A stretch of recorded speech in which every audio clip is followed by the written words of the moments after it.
And even like all my animals, I was a cat lady forever, and I had 4 cats over there. And one night, these coyotes came through and killed all 4 of them.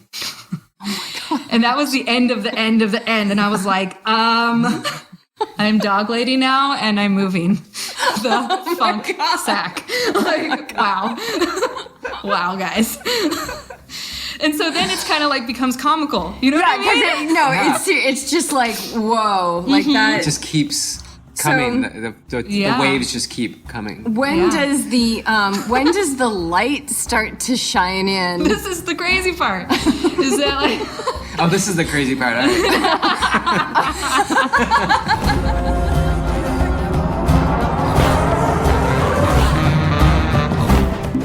Welcome back to the Yogi Triathlete Podcast. We are Jess and BJ, and we are waking up and shaking up the world of endurance sports by shining a light on our limitless nature through the practices of meditation, mindfulness, and of course, you guys, don't fret, hardcore physical training. We believe that whatever we are tackling, facing, or inviting into our experience, mental training really deserves to be its own discipline. The state of our mind is the backbone of our greatest performances as athletes and humans walking this rich itinerary of life. Through our conversations on this podcast, we hope to dive under the surface and expose the whys and hows of living a life of purpose on purpose, and to reveal that although our lives may look different on paper, the essence of what we traverse is exact.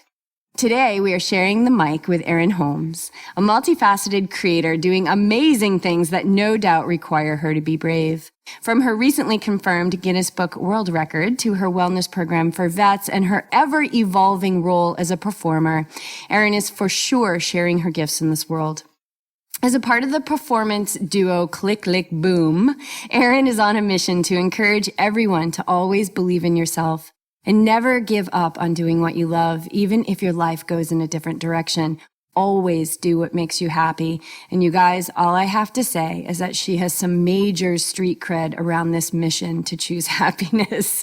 We are so excited to be diving in with this lifelong athlete, yogi, singer, songwriter, world record holder, and oh yeah, vegan. Erin, welcome to the show, my love. Thank you so much for both having me. I'm very excited to be here. So much to talk about. There's so much. It's kind of hard to know where to start. It's kind of hard. I was hoping that you were going to know where to start. It's kind of hard to know where to start. But I think what we were talking about before we turned the mics on was like, you have had your fair share of just downright trauma. Like just downright capital T trauma in your life. And I think that when I was saying like you've got major street cred around this,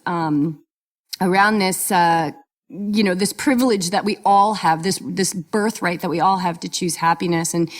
And so many times we really get stuck behind those stories that can keep us in a life of unhappiness. And really it's that suffering that allows us to grow, but it takes time. So can you, since we just dove in with the trauma, I think that's a good place to start because you've had a lot of physical and emotional trauma that really backed up that physical trauma. Yeah, it's kind of like, and I will, of course, explain the trauma that we were talking about earlier, but it's kind of like my life before the trauma and the life after. There's just like 2 separate lives, you know what I mean? And there's like the person I was, and then all this trauma happened, and now I'm this person in this life, you know, and maybe you can attest to a feeling of having many different lives in this life, right? And many transformations. So that's normal to feel, but it's been quite a journey to find that kind of daily happiness that you're talking about, and to have courage to be happy even. And so I guess I'll just kind of back it up a little bit. And I was saying this before, but I've been in 5 car accidents since I was 10 years old. They have never been my fault. I've always been a passenger. And each one has got progressively worse. And 10 years ago, I was in a car accident. We rolled 4 times and I was in the back seat, and I just had my lap belt on. And so, of course, many injuries came from that, a lot of pain and surgery. And luckily everybody in the car survived, because on this road in Santa Ana, many people don't. And these accidents happen frequently in this one area. And so I had gone on this journey of healing for a couple years, even with that. And that's when I started to go down the rabbit hole of healing through food and like being very strict with it. And I stayed at this place called the Optimum Health Institute in Lemon Grove. I don't know if you have heard of it, but it's a place to detox and with food and very cleansing. And, you know, it taught me a lot about inflammation in food and like how that can cause inflammation in the body. And so, of course, everything was very strict. And I came home from that, and I was very injured even being there. And I went on this long journey of I would take like 30 different vitamins a day and like very strict with the food and all the juicing and all the things. And while it did take the edge off, it couldn't fix the structure that was messed up in my body, like in my spine. So eventually I had to have major surgery. But before that happened, I had a second trauma, which is totally different than the first. And I ended up having to heal from both of them basically at the same time, which was very, very challenging. And so the second one, you know, I was like on my food path and trying to figure it all out. And because of my injuries, and I was waiting for my settlement for years, I had to move in with my dad and in the family house. And it was interesting being in a parent's house after not living in a parent's house for so long. You know what I'm saying? Like, that was interesting in itself. But, you know, my dad was a military Purple Heart Vietnam vet, and the sweetest man and the kindest man, and never even raised his voice to me once, which is like pretty incredible being a parent to not ever yell at your child, not even once. Like, we just always, like, the respect was always there, you know? And so the VA ended up, you know, just pumping him full of pills his whole life. And it's crazy because, like, just a little side note, he actually saved all of those pill bottles in the garage. And we have probably 4 huge black trash sacks of these freaking pill bottles. And when you think about that, like, as a human ingesting that over their life and like what that even means, it's kind of crazy. You know what I mean? So I'm like, maybe I'll make an art something with it one day, or maybe I'll freaking burn it. I don't know. But like, I haven't thrown it away, but it's just kind of this crazy thing. So that's wild to... I know. Yeah. And he was a hoarder and all this stuff too, which is like other things that I'm going to talk about later too. Which is why I love you guys so much too, is because getting rid of all the things and shedding all the material things is always good too. But so he was pumped full of pills. He had all sorts of health problems from the military, including Agent Orange, and which messes up the gut, malaria. He had been shot. So it was just like all these things, you know, and trauma and PTS and all that fun stuff. And so I can't remember why he was getting this pill in particular. I think it might have been for his heart or blood pressure or something. And it's this kind of pill that has a side effect where you can't sweat. And your body... Like, I've since realized that your body seriously does need to sweat. Like, so I love the heated yoga so much. It's like, you gotta sweat. And I just like am sitting here and sweating. You know what I mean? So it's like, you have to sweat. And so basically, because he couldn't sweat, it's almost like his internals got too hot, and this isn't like scientifically what happened, but I say like it cooked your brain. It cooked his brain, and he just went crazy in a matter of 2 weeks. This was like a 2-week thing with this new medication, and he ended up killing himself.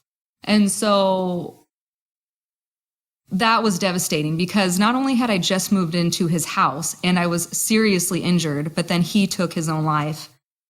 And then I was in the family house without him. So it was just like 1,000 shades of mind fuckery, to be honest. I really wish that could be the title for this podcast, because I mean, maybe it can't. Yeah, maybe it should. Damn it!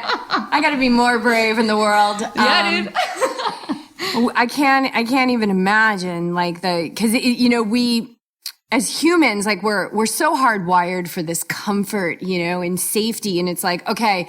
Whew, all right, so I've figured out the food, and I'm going to heal through the food, and I'm going to move in, and that's going to help me financially, and I'm with my dad, and he's so sweet, and this is going to be a good space for me to, now I'm on the other side, and I'm just going to start healing, and then boom, this. And on top of it, which is really wild, my mom hadn't been living there; they'd been divorced for a long time, but they were getting back together, which was also like this whole other. It would have been really special and great, And so in the meantime, my mom had helped my dad pick out all this stuff to remodel the house, our family house. And everything had been taken down to the friggin' studs when he did this. And so I had seen my family house a certain way my whole entire life. And it literally was taken down to the studs. We had a whole crew of people that were remodeling the house. And so after my dad died, I literally just had this back bedroom. And all this construction was going on around me. And I was bedridden because of my injuries. And so it was just like, could anything else freaking happen? No, like literally the house is crumbling. Yeah, to the studs. You. Like I got taken down to the studs. Exactly. Well, you want to know what's going on in your inner world, look at your outer world, right? Insane. Like, your life is being brought down to the studs. Yeah, yes. I just was like, how much lower can it go? And then it just get lower and lower and lower. And just like, do you remember a moment that was like, I'm sure you had a couple of these. I'm going to assume you might have had a couple of these. I would have had several of like, how much I can't, not anymore. I can't take any more. Like, was there a point like every day of every moment of every day? I was like, am I going to die or am I going to live? And I'm like being real with this podcast, because I don't sit around and talk about this stuff anymore, except for when I'm at the VA and like the first class, just to tell them like who I am, like this is my backstory a little bit, so that we get a little respect right off the bat, but it's hard to talk about. You know what I mean? It's not easy for me to talk about because my mind goes there, you know what I mean? And so it's really weird because what ended up happening is because it was two separate traumas at the same time, I ended up being stuck in this shock state is what I realized. And sometimes I actually still get stuck in it, where I'm just like shocked that I'm alive, that I'm like, oh my God, I'm still alive. like just this shocking state of mind, just in shock. And it's like the shock just took years to fade away.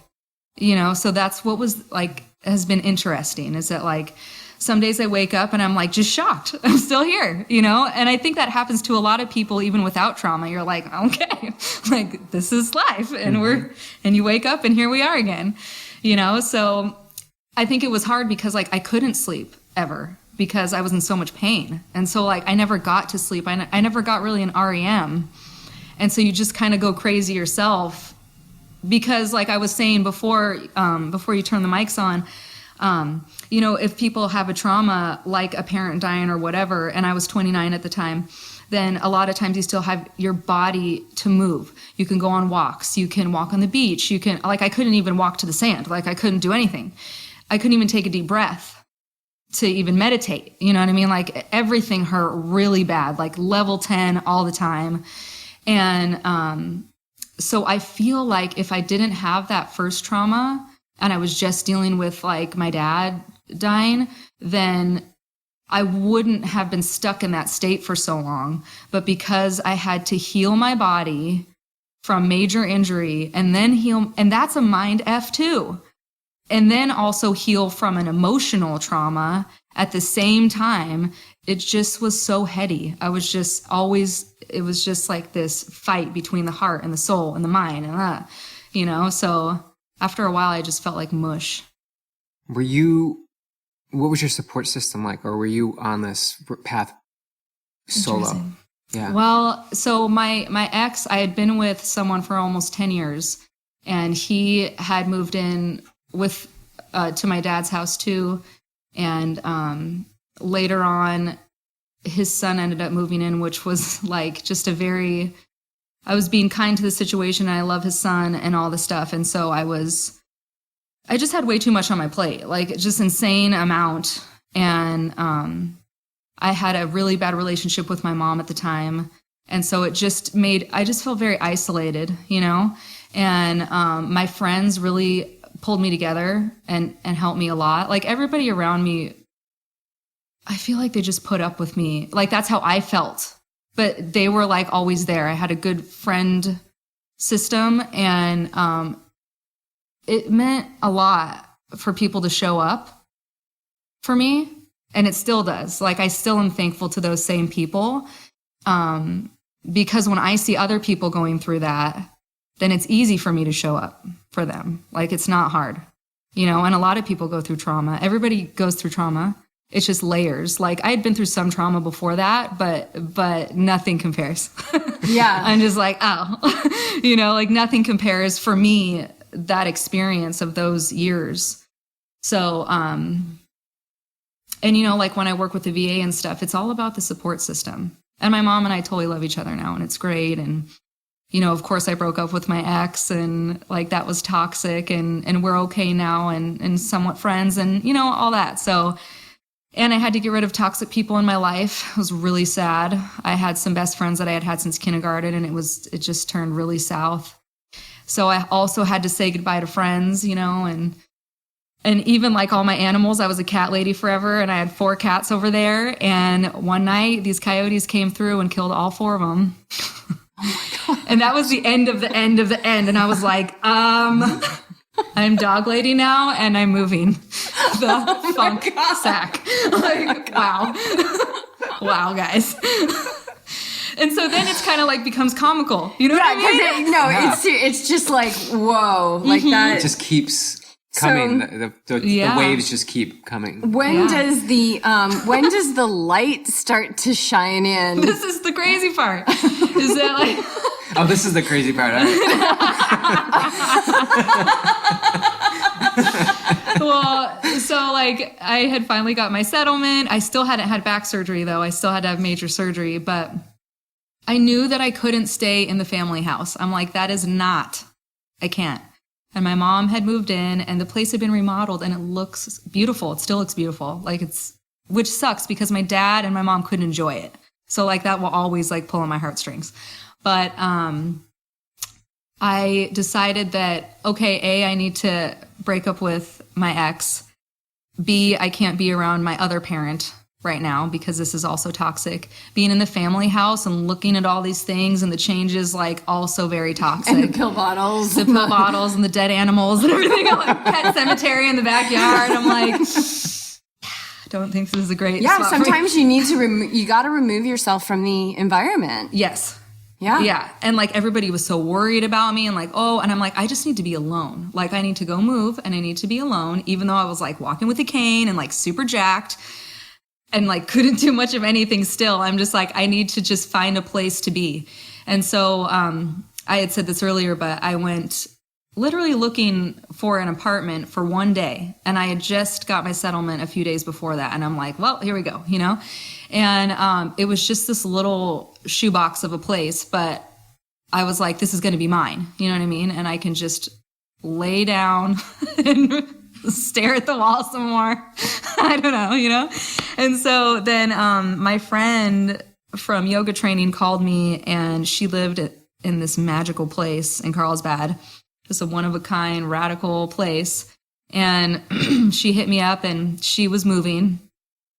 And somehow word on the street got out that I was looking for a place. Like, I didn't even say anything, you know? Like, I didn't put anything out anywhere. Like, I just had said it to a couple people.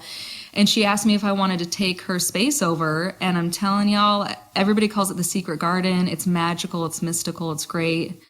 And it's really was the beginning of my healing, because that place is too big for one person, but I lived there alone for 2 years. And I had major back surgery. And then I was still there alone. You know what I mean? And so it was great to learn how to do like the regular things again, laundry, dishes, all those things, all by myself. And it's kind of like a 2-story. And for the first year, I couldn't even go up the stairs. I was just down low. you know? And so it just has become this healing space for me. And I was saying, like, I'll never let it go. You know, the landlord's amazing. She's been so nice to me. She's taught me how to like fix everything and do all these things, you know, and just be very independent, which is something that I hadn't been able to experience even before the trauma. You know what I mean? Like, I'd always been with someone. I'd always, you know, or lived with someone. So this is the first time I had ever been alone. If I wasn't already alone enough in my mind, then I like really took it there. You know what I mean? But some, you know, sometimes solitude is the price of success. Like sometimes we really need that solitude. You know, like our meditation teacher's always like, don't go on a meditation retreat. Like, go rent a cabin in the middle of nowhere and go stay there by yourself. Yeah, just be alone. Yeah, just be alone. Like, just be alone. Yeah, and just be with yourself. So you're saying like you were like relearning how to, you know, do these like mundane, these little household chores that some people are like, oh, I gotta empty the dishwasher, right? Yeah. I've done that. Like, oh God, I do that now, so don't worry. Yeah. Well, I was gonna say, like, so thankful. But the gratitude. So when you know, it's so funny. Like this is the longest we've ever talked or spent time together, but. Cause you would come to my classes or I'd go to your classes at one of the studios that I used to teach at. And if I were to describe you, I would always say like you were always in gratitude, like, and in joy and in like, you're just such you have such a lovely energy to be around. That's how I would describe you. Just lovely. You're just a lovely being. You are beautiful, like inside and out. But that gratitude, like, so yeah, maybe it hasn't lasted with the dishwasher, but do you find that you have a heightened sense of gratitude that you didn't have before? So much. It's really wild that you say that because like I didn't have gratitude for a long time. And I can't remember where I learned gratitude practice, but I think my first introduction might have been at the place I was talking about in Lemon Grove, but it was something simple because I was in like the dregs then. I just was just like, I can't. Just even learning something was hard. You know what I mean? Being in so much pain and learning something like that was even hard to wrap my brain around. But gratitude practice. So you write down 5 things that you're grateful for, right? Every day, and you write in a little book. And then the next day you look at the night before review, and then you write 5 more. Well, and I make the veterans do this now, and they have had the same reaction that I had in the beginning, which was like, eye rolls, and like, I have nothing to be grateful for. Like, I just don't feel like it, you know?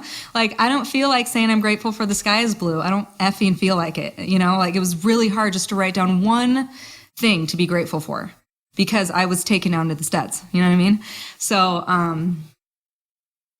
I just started writing whatever, like even if it was teeny or big or whatever. And as I did heal and as I did have surgery and all these things, I started to look different on the outside to other people, you know, and that's what came first, interestingly. Like my body went back together finally, a ton of work, a ton of nutrition, vitamins, PT, all the things. And people are like, oh my God, she's got it together, you know? And inside, I still felt like this black pit of hell, to be honest. And I was like, God, I'm not matching the inside to the outside. Like, that is an interesting thing to even think about. You know, like, are you matching the external with the internal as people are perceiving you? I just think that's such a profound thing. And it's kind of like what I said at the beginning of the intro. It's like this mental piece really needs to be its own work of art because you can be a super fit, gorgeous athlete and be poisonous inside. I mean, I've always been, you know, I mean, nobody's ever turned to stone looking at me, but if they looked at the inside of me for some years, like it was poisonous. It was there was garbage inside. Yeah. There was garbage in my head and there was garbage in my heart. Yes. Yeah. So then I'm like, shit, am I faking all of this? Like, if people think I'm so great, but I don't want to tell people, like, guess what, I'm not. You know what I mean? Like, right. I'll yeah, just it's let tricky. you fucking make it, you know? So I started thinking, like, okay, what would really, after, like, I got out of a lot of pain, because it's just really hard, like I finally was able to like quell the physical pain, and then I could start to work on the mental pain, right? And so music, of course, has been my life for a long time. But during that period of time, I didn't sing at all. I wasn't connected to music. I was so lost. And like I said, I couldn't even take a deep breath. And you have to use your diaphragmatic breathing in yoga, in singing. That's how you get the notes out. And I couldn't even do that. So I was just like, ugh, none of it. And so I started going to, it's just interesting. I started going to music festivals. And I laugh because my PT people were like, you're never allowed to go to festivals ever. Like, this is too dangerous for your body to even be there. Like, what if somebody bumps into you? What if, like, I was so fragile still. Like, I felt like you could have just flicked me and I would have just fallen over. But I was upright, and I was like looking good. And so I started going to all these music festivals and like partying, And honestly, that is what brought me back to life, because I remembered how to laugh and to enjoy and to sing. And then the gratitude came into my face, and I wouldn't even realize it, but people would come up to me and say, you know what? You have the look of gratitude all over your face right now. And I'm like, fuck yeah. Awesome. I think I'm starting to match. Yes. So that was pretty interesting, because I'm like, these guys are saying like, you can never go to Coachella and you can never go to any of these things. And I'm like, cool, I'm going to go to all of them.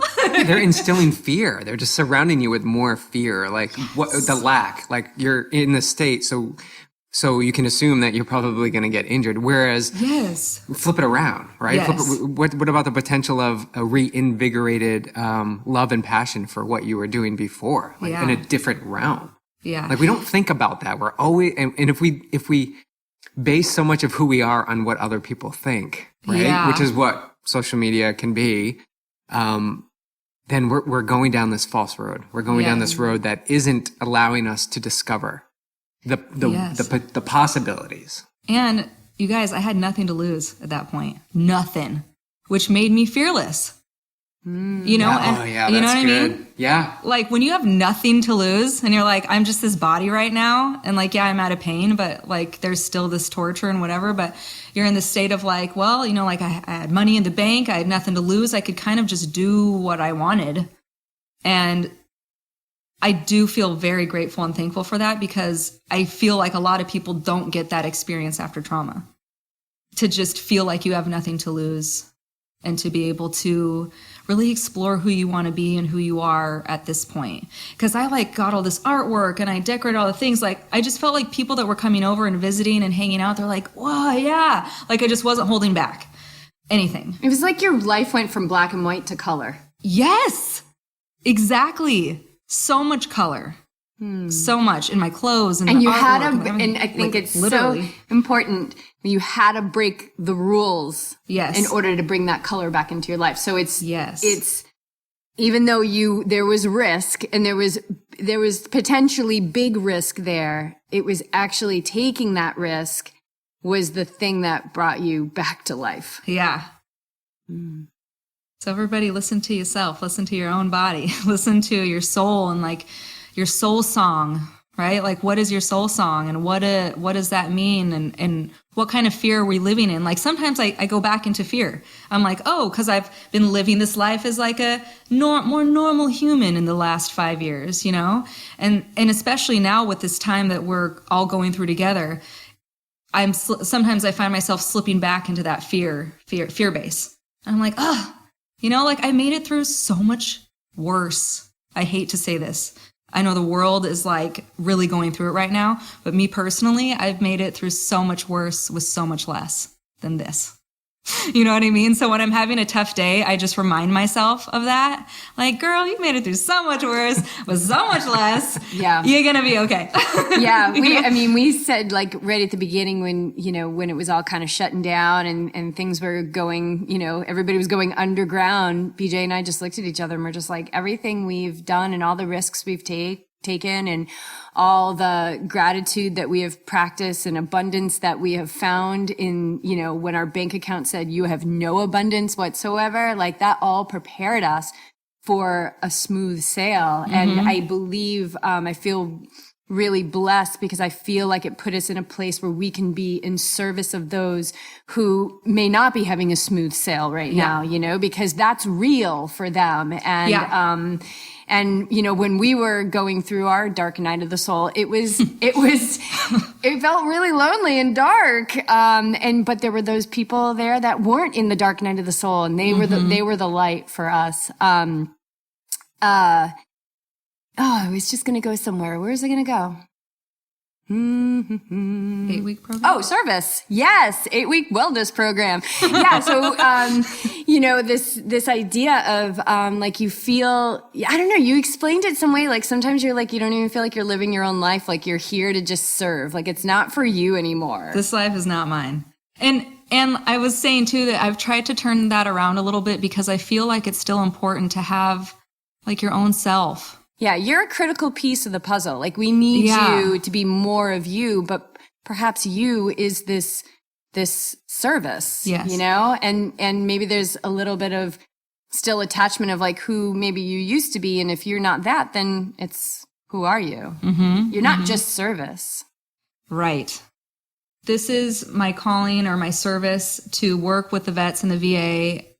And I've worked with them in a major way. Like I've made it all the way to the top in the VA, talking to the higher ups in the health departments and how to change the structure of everything when it comes to health and wellness.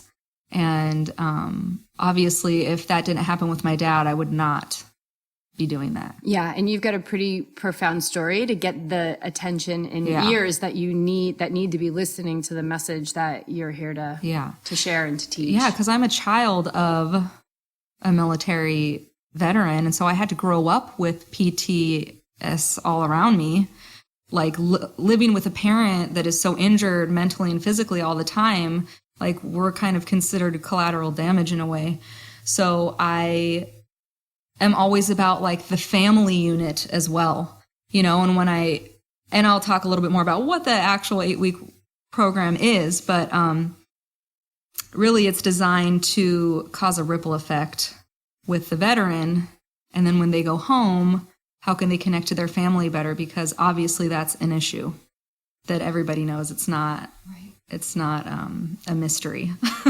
So with all of the trauma that I had been through, 5 years ago, I started the 8-week program. And I set it up so that there was a mind, body, and soul component for each week. Each week was 2 hours. So that was a 16-hour course, essentially. And in the beginning, I thought, maybe I'll just do it for like a 4-week or a 3-week or maybe 1 week and just like spew it all out, you know? And I realized that 8 weeks is great because it's 2 months. It gives people time to do homework, to let things settle in. And honestly, that's just the babiest of building blocks so that when they graduate, now their life starts with these concepts of connecting the mind, body, and soul together. Because just like we were saying, you can work out, you can look great on the outside. And I see this all the time in the VA. Like, come on, you see all the people working out and they look great and this and that. But the blackness of their soul and heart on the inside is just so there. So that has also been a very interesting journey for me because I'm surprised that they even let me come in and try this out 5 years ago. I was like, hey, my name's Erin. I'm a yoga teacher. I got this idea, you know, you guys cool? Can I come try it? And they said yes. Like this one nurse was like, I like this girl. I'm going to let her come in and try it.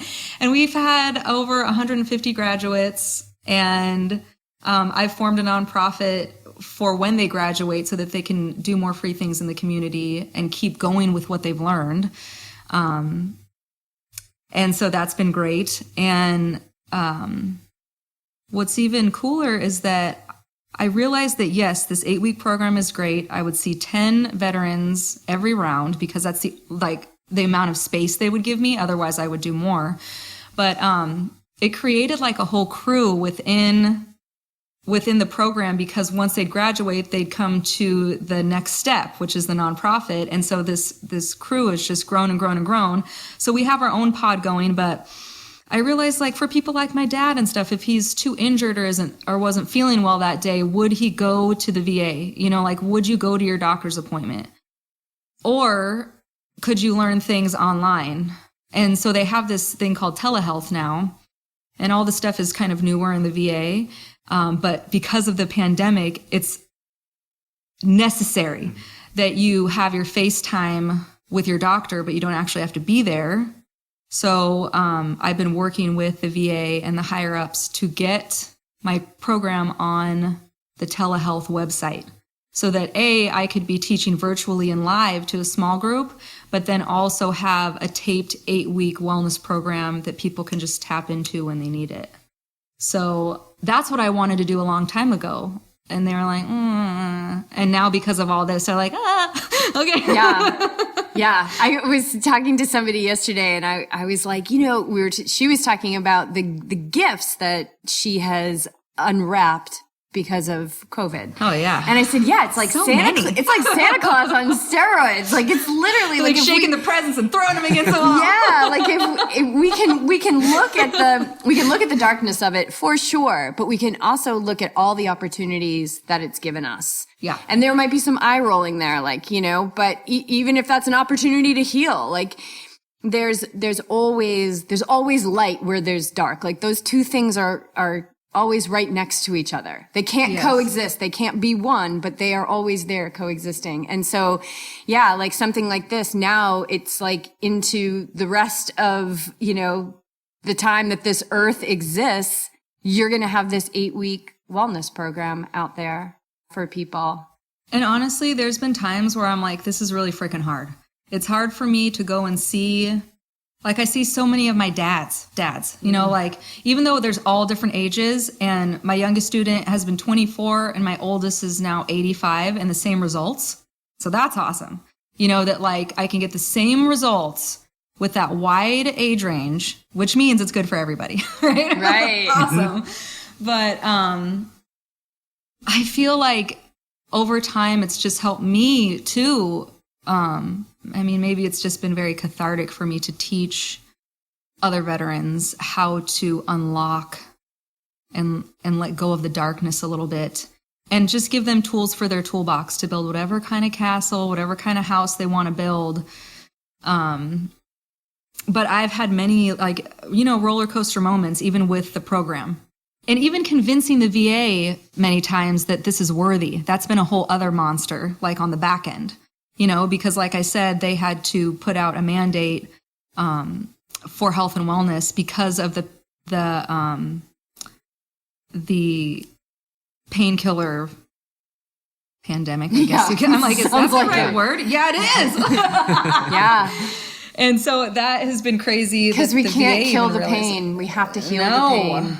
No, and that's what, like, I think they finally have realized, that all these suicide, the rate is just so high. And it's because, and you know, every time I hear about that happening, the first thing I always ask is if they were on medication. And 99% of the time, they were. So it's like that, I feel like there's a strong correlation of medication or misuse of medication or masking to heal, you know, that I feel like the VA as a whole is finally starting to look at. Yeah. But it's going to be a long road. Like, it's literally just started. So. Yeah. But all the possibilities are ahead, you know? Yes. And if I didn't see the transformations right in front of me with these graduates and with these beautiful people, I wouldn't keep doing it. You know what I mean? But because I see it and they tell me, and I love it, to know that just, you know, by using your words and looking people in the eyes and, like, you know, giving good information, they feel like they have hope and healthy alternatives, yoga, nutrition, meditation, sound healing. I mean, like, all these things, most of them have not ever heard of. So imagine just being told, take this pill forever, decades and decades. And then there's someone over here chirping like, well, well, you can take that if you want, but you can also do this. They're doing the best they can with the information that they have. And we've just been fed this one line of information. Yes. And you're just opening up possibilities for maybe there's some other information. Yes. And that's what yoga, that mindfulness, like they're all buzzwords. But really, it's just saying there's alternative ways. Just get curious, like build your toolbox, build it up so that you have different options, because some things aren't going to work all the time. Exactly. Yeah. But it's nice to have that toolbox so that you're like, oh, maybe if that's not working, then you can go to something else, because we're just interchanging all day at every moment. So that one thing isn't going to work. And that's why there's 8 weeks of possibilities of different things. And at the end, I'm like, turn this into what you want. If there's something that didn't resonate with you, leave it at the door. But if something really grabbed you, then like pull that close and now expand on it, so it's all interesting. It's all wild. And I guess we can all bring it back to gratitude. Yeah, absolutely. And, for somebody who, like there's that kind of kitschy little phrase, like, you gotta feel it to heal it. Like, you definitely felt it. I freaking felt it. So nobody can argue with it. You're like, it hurts too much. No, it doesn't. You have no idea how much it hurts. Let's talk about, that program is amazing. And if there's, any information that we can put in the show notes about it, or even anything like that, let me know, and we'll put that in there. And of course, I'm sure Erin would be happy to, be in contact with anybody who's listening to this. Oh, yeah. We do have a lot of military vets that listen to this, because a lot of them go into endurance sports, which is amazing, right? Yeah. But and anybody who's got some garbage inside, right? Like, it's okay. We don't need to hide that. There's nothing to be ashamed about that. Like, this stuff does, the sound healing, the meditation, the mindfulness, the self-study, like, just the yoga. It's the best pill there is. And it's good for everyone. It is. And like, I've taught the men and women that, like I said, go to the gym and they're like so fit and their nutrition is there, but like maybe the mental's not. And then I've worked with people that have like rods in their spines and like they're waiting for a hip replacement and all this stuff. And like, you can still use the tools. Even if you can't do that much in yoga, you can still breathe for the most part. You can still meditate. You can still have a gratitude practice and think about your nutrition and all these things. So there's still something for everyone in that realm. The solution energy, always finding something to do. How important is momentum in the things that you're building between your own life and your like, I got So how do you keep it going? That's a good question, dude. I think, it's weird, because through all of this, it might sound crazy, and even before the trauma, like, I didn't realize that I could be happy every day. It's a weird concept. Like, and for most of the day, like, I wouldn't allow myself, especially with mourning and trauma and tragedy. It's like, oh my gosh, I can't even allow myself to feel happy and joyful because, oh gosh, it's just the world is too, but, I realized that it's okay to be happy and joyful, and that if it doesn't just come to you, if I don't wake up joyful, then I can go find it by the knowledge that I have and the tools I have, and that creates momentum. But if I just let myself go down the rabbit hole in the other way, there's no momentum there. So like, I will force myself to do things to try to change the trajectory of the day. Right? And most of the time, the easiest thing for me to really change it is to move my body or to sing, because it's like that resonance in the chest and the vocals, and it just gets the sludge out. It gets like that tight heart and tight, throat, and just like that knot in the throat and stuff. It gets that all out, and it's easy to forget too, Like sometimes I'm like, oh geez, I haven't moved that much today. Gosh, I kind of feel like hot garbage, And then I will do a little video for 30 minutes and I'm like, damn, I feel good. I know. It's just like ridiculous what we do to ourselves when I should just start my day off every day. And I'm like, oh. So, speaking of ridiculous, you just got your confirmation that you officially have the Guinness Book World Record for the most amount of hot yoga classes in how many days? 30 days? And so give us the deets on that. All classes were above a certain temperature. And well, this is what's interesting. The girl that I had to beat, she's from Australia. She had 50 classes. Because you had to beat her. I'm happy that there was someone I had to beat. That I'm not just like, cool guys. Because like you can go on Guinness and be the first one to do a record. Like they have some weird records on there.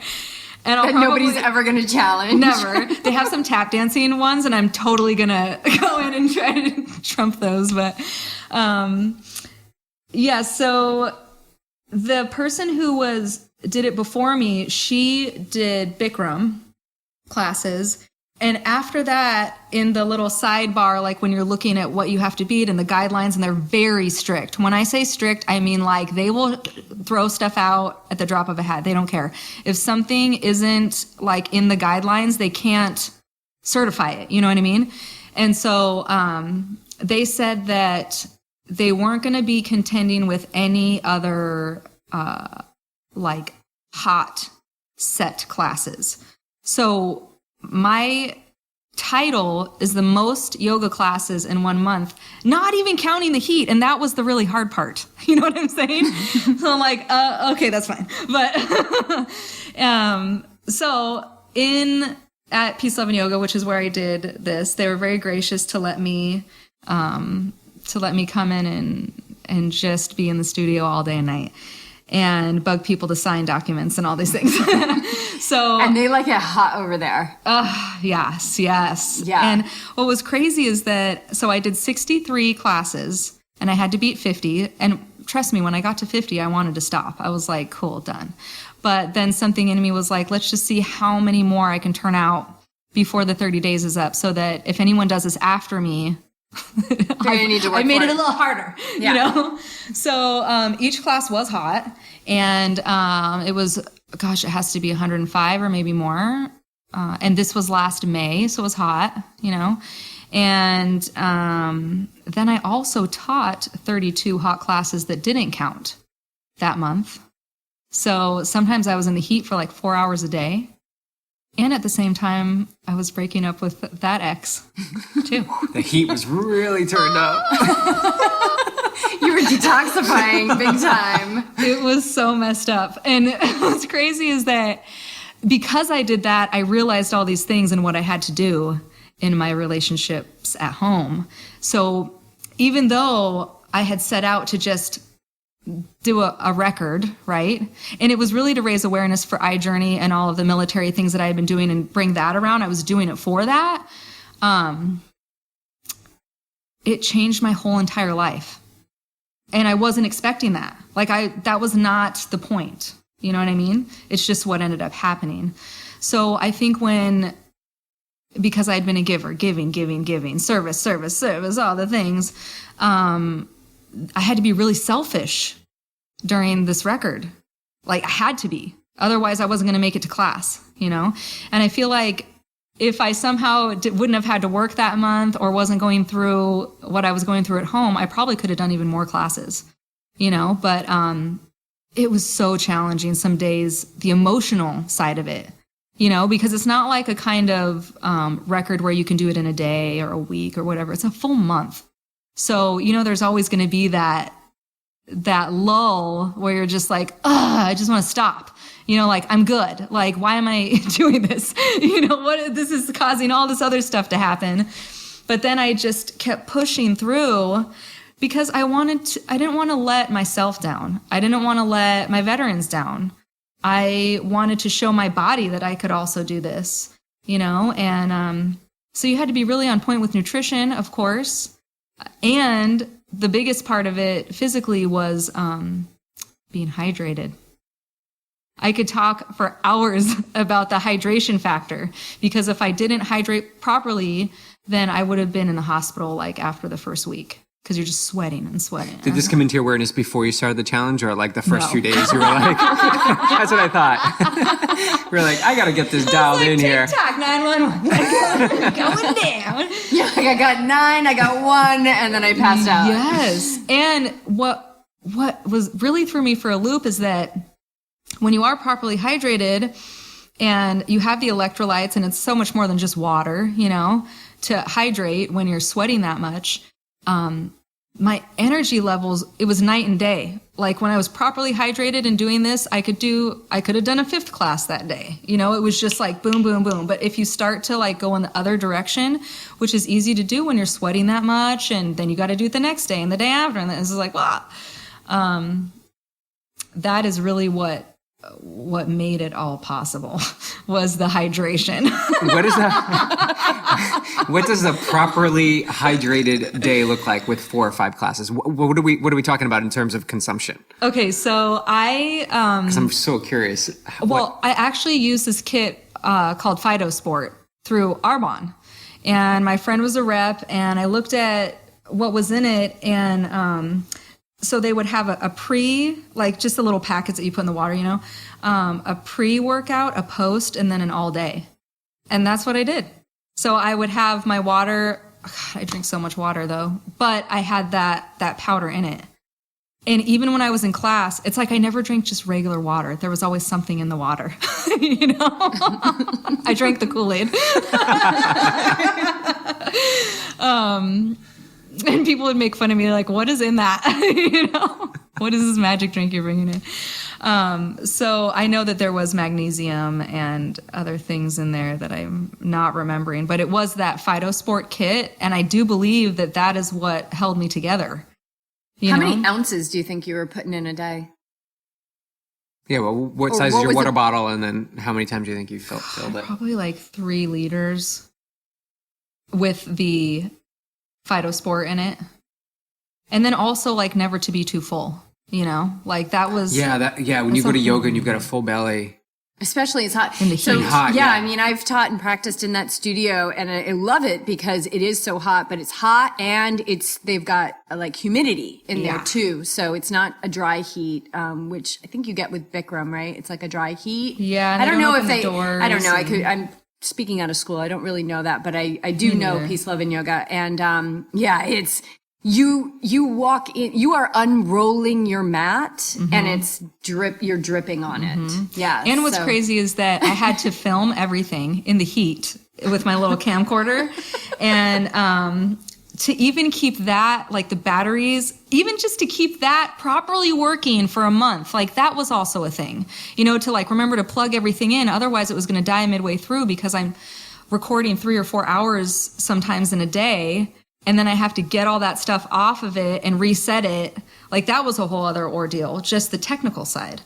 And so then I had to film that, and only one person got mad, and it was kind of funny. I don't mean to make it funny, but it's like, trust me, bro, I don't want to be videotaping this either. Like, I'll make sure that you're not in it. Like, it's cool.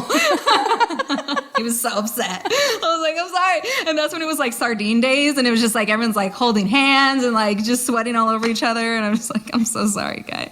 I'm like, I have to film this. So not only did I have to film 63 hours of footage, then I had to upload it to the Guinness website and make sure that was all working. I had to take a picture every time. I had to have the teacher fill out this full form. Oh, I brought the forms there in my car. Some people said some really funny stuff on like the comment boxes because like in the beginning, it was like, oh, yay, Erin's doing this thing. Great. And by the end of the month, people were just like, do you need me to sign this? And I'm like, yes, please. I love you. And it was this full sheet. And so people can't sign it until after class. And there'd just be sweat all over it. And people are like scribbling. It was kind of interesting to see like how the brain just goes away after a hot class. And even to write like your phone number down is hard. Like that's just an interesting observation. Yeah, yeah, totally. Yeah, and then on top of it, it's a yoga practice, so you're a little high just from the practice. Yes, right. I'm like, can you fill out this full sheet? Thank you. I'm totally obnoxious. So what did it mean to you to complete it? Like not even to get the comfort. Like, well, I feel like there's 2 pieces. Like to complete it. and then to get that confirmation. Like, oh my gosh. What did you learn about yourself? It was funny because I never thought it was going to take over a year to get confirmation, which it did. I was just like, every day I'd check the inbox, like, is it coming today? Is it happening? Did everybody get everything? And I would have had to pay $1,200 to get an answer in 5 days, which is how they do it on Guinness. Or you can wait until they have time to get around to it, And so first off, that last class and the last night, it was just magical. I was like lifted up to the sky. I wasn't like in the ground, just like, I barely made it. Like some days I felt like that for sure. I'm just like, dude, I can't go any longer. Like I am done. But I just felt like everybody around me was so stoked too. They were just like, yeah, they're feeling it. And practice was strong and it was candlelit and I was like front and center.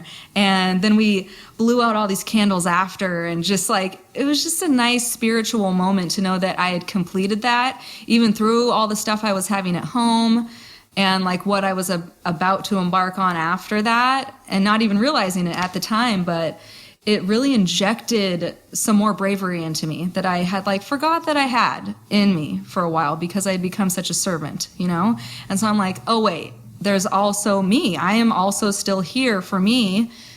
So what do I want to do about that? So then I did some things.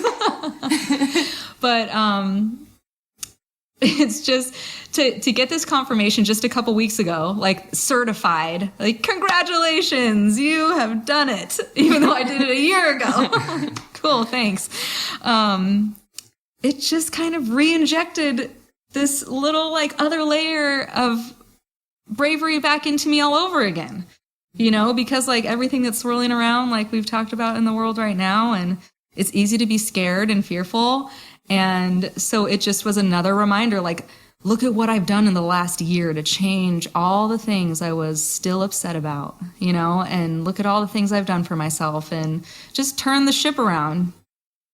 It hasn't been like this easy path, and I don't think it is for anybody, but no, I don't think it is. I don't think it is either. I think maybe one of the biggest disservices we do to ourselves is we minimize our traumas. Like, oh, my life hasn't been traumatic enough, right? Like, I can't, so I always say like, don't dim your light and don't hide your darkness. Like enough. We don't need to be hiding all this shit. And my friend Golden said the other day, like she was over here, she's like, I can't suffer enough to end somebody else's suffering. Yes. She's like, I need to shine the light on the life that I believe in, that I have been mindfully creating in my response in every moment. And I'm not going to dim that.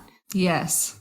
I'm not going to do that. I can't suffer enough to end anybody else's suffering. And it's so true. And I think that, that we all have it to a degree, and it's okay. It's okay. Yes. And I'm so thankful that you said that, because at the grand opening of Yoga on State, you taught a class, and I took that class, and you said something like that, like, let's cut the bullshit, and like, let's, all agree that we have darkness. That sounds about something I would say in a yoga class. Sounds about right. Yeah, but then everybody started crying. I was like sniveling all over, and I'm like, yes, exactly. Because I feel like everybody's trying to be so strong and so like, okay, like it could be worse, and we're surviving. But it's nice to acknowledge that, like, damn, this is effed up, and I feel a little effed up, And so for someone else to just come out and say it, like, I haven't cried in yoga since I was broken and busted 8 years ago. You know what I mean? Like, I just don't do that. I wait until after class.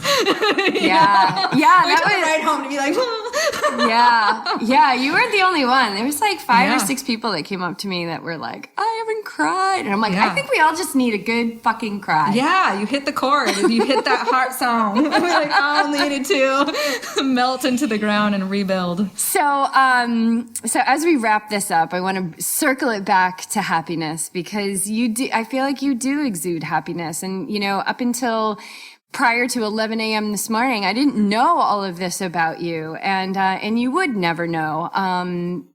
But for you, what is that recipe for happiness in life? What does it look like? Is it moment to moment? Is it just a decision? What is it?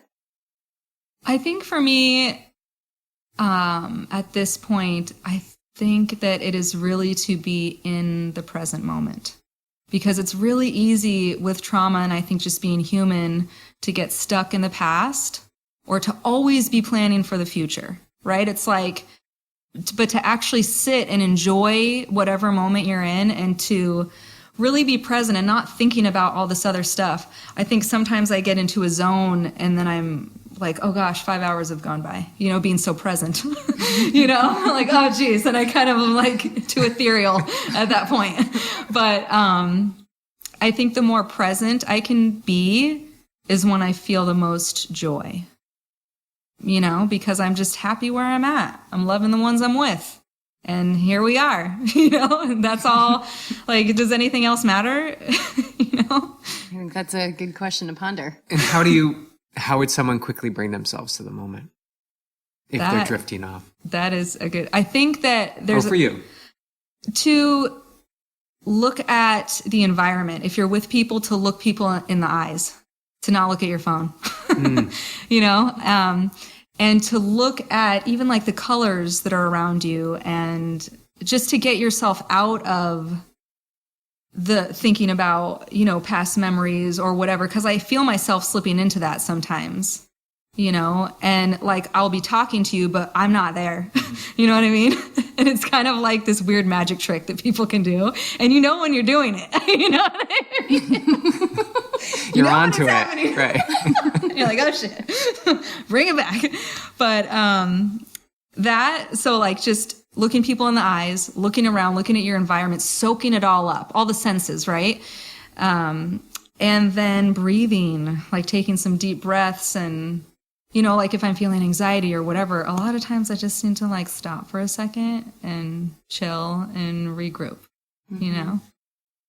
How can people follow you, and where can they get a little taste of Click, Click, and Boom? Well, I can give you 3 handles, one for each of the things I do. I kind of like lock it into those 3. Yeah, let's lock it down. Okay, so my main one is that has all the funny things I do kind of wrapped up into one, is Tap Master E.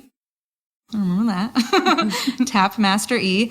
And then for my music one, we do all sorts of fun things right now. And we didn't get to mention this, but like the Grammys, went to the Grammys a couple times. We just have our new EP out. We're doing a lot of session singing and making money, using my vocals. It's great. That's so cool. Yeah. That's so amazing. It's fun. Your voice is so beautiful. Thank you. It's so, and to think that you couldn't even take a deep breath. Yes, but music is so healing. We can all agree with that. So that handle is ckb.music. ckb.music. And then the last one is for all of my military 8-week wellness. All the stuff goes there, all the events we do. And that one is iJourney Health. Oh, cool. iJourney Health. Just the letter I, Journey Health. Nice. And your EP is up on Spotify? Yes, Spotify, Pandora, all the major places. And we're working on getting some placements in movies and commercials right now with our songs, among other things. But that's cool. You got some cool things brewing? Yes. I'm working on getting our single called Tap That, because we tap and sing too. So there's all these innuendos in all the songs. Yeah, I love that. I know. I'm in the bathroom today and BJ's blasting it. I tap that. I'm like, what is he listening to? And I'm like, this is Erin. We try to keep it real cheeky because there's a lot of things you can tap in this world. And I feel like this song needs to be on a beer commercial really bad. Like the taps, and you can tap a keg, I'm like, this needs to be on a Super Bowl commercial for Anheuser-Busch. Done. I love it. That's the vision. Perfect. So we got some cool things coming up, but that's the kind of stuff that brings me joy too, just to keep that light. Like we can get serious all the time. We can be serious, but it's nice to just, stay buoyant and do like those fun things too. Totally. Cool. I love it. Thank you so much. Thank you. There's just so many You are a multi-dimensional being for sure. And as we all are. Yeah, just exactly, as we all are. So just keep sharing your gifts. Keep doing it. I'm in love with you being in my life. So me too, likewise. You guys are rock stars. By the way, I'm still trying to get them to sign the cookbook. The Did Yogi you bring the cookbook? No. All right, well then don't blame it on me. Namaste.